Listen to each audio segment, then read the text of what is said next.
ভারতীয় batting line up খুব বেশি দূর এগোতে পারেনি পাকিস্তানি বোলিং অ্যাটাকের সামনে। টি-20 বিশ্বকাপের সবচেয়ে হাই ভোল্টেজ ম্যাচ হিসাবে যে ম্যাচকে ধরে নেওয়া হয়েছিল, সেই ভারত পাকিস্তান লড়াইটাও হতে যাচ্ছে লো স্কোরিং।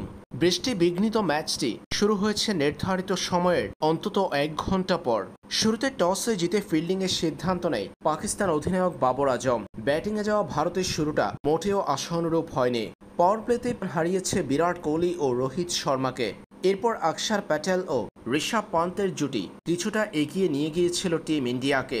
50 পূর্ণ করতে না পারলেও 31 বলে 42 রানের ইনিংস খেলেছেন ঋষভ পান্ত। একমাত্র তার ব্যাট থেকে এসেছে 40 রানের ইনিংস। ভারতের 10 উইকেটের মধ্যে 2 অঙ্কের ঘরে পৌঁছেছেন কেবলমাত্র 3 জন ক্রিকেটার। শেষ পর্যন্ত ভারতের ইনিংস থামে 119 রানে।